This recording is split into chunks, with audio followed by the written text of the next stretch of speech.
Good evening and welcome to CYC News for today, the 30th of November 2014 AD and the 21st of Hatur 1731 AM. I'm Susie Michael.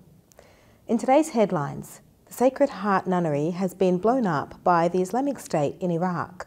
The June 30 fact-finding committee urges government to face the increasing kidnapping numbers of Copts in Upper Egypt.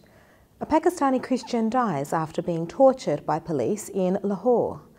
And Pope Francis highlights the persecution of religious minorities in his speech before the European Parliament.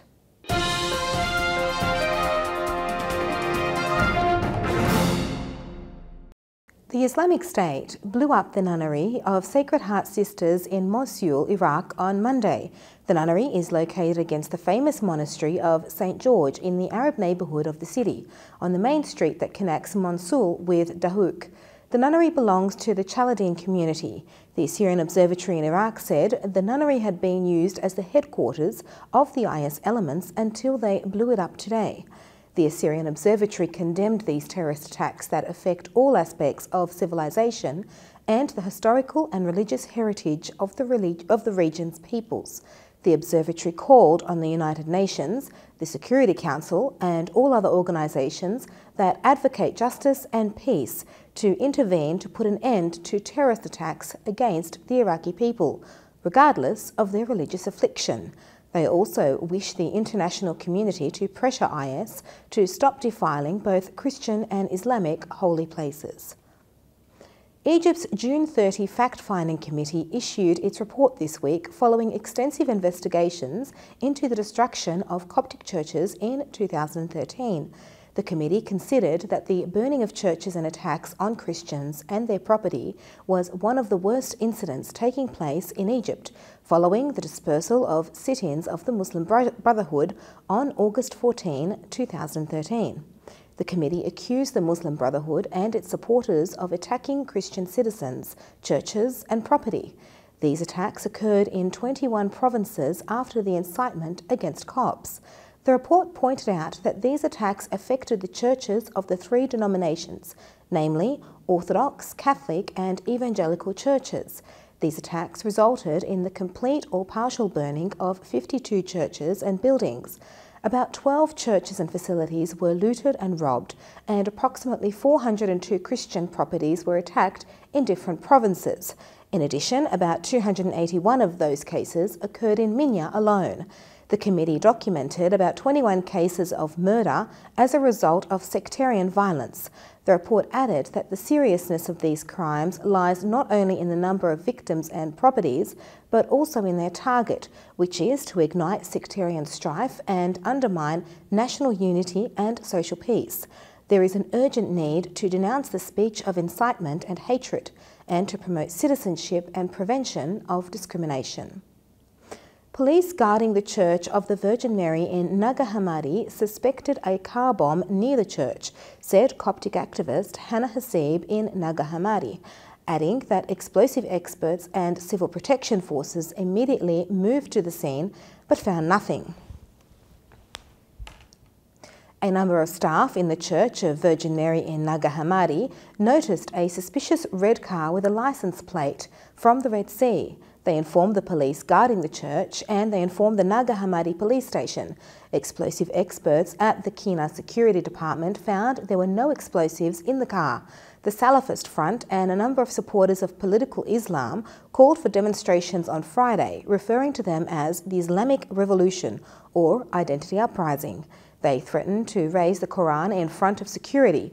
Dozens of churches and Coptic homes and property were destroyed after the dispersal of sit-ins of the Muslim Brotherhood at Rabba and Nahda on August 14, 2013, when radical Islamic groups attacked Coptic homes and properties in several Egyptian governorates.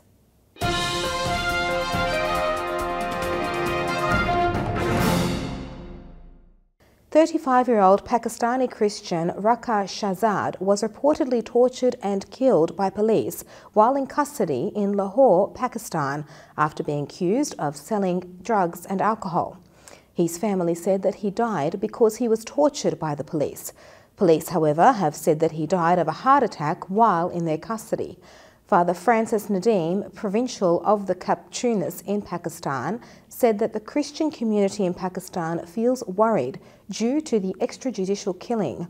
Family members of the Christian victim held a demonstration in Lahore, attempting to storm the police station and open an investigation on the incident.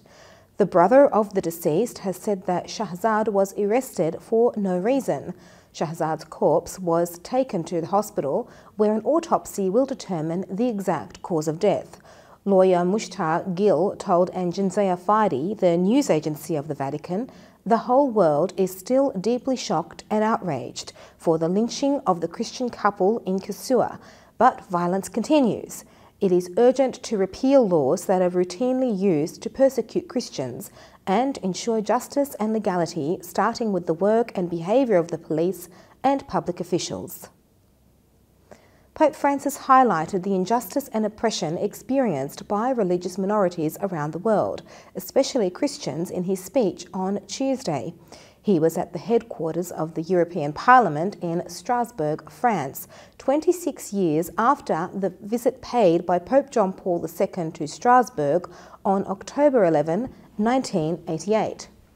The Pope pointed out that many people have been subjected to violence, expelled from their homes and homelands, sold, killed, crucified, beheaded, and burned alive amid shameful silence from outside. He stressed that the promotion of human rights today occupies a central position in the EU's obligations. Pope Francis also spoke about other situations where people are deprived of the freedom to express their views and ideas and practice their religious faith, as well as various types of discrimination. The Pope then referred to the slogan of the European Union, "Unity in Diversity," and stressed that this does not mean political, economic, cultural and intellectual symmetry, but means that this family of peoples knows how to combine the diversity of each individual into unity. Pope Francis further stressed the importance of dialogue with other countries, including those bordering the Mediterranean, as many of these countries suffer from internal conflicts, pressure from religious fundamentalisms and international terrorism. And that's all for CYC News today. Stay tuned for more Christian content on CYC. I'm Susie, and from the CYC studios in Sydney, Australia, good night and God bless.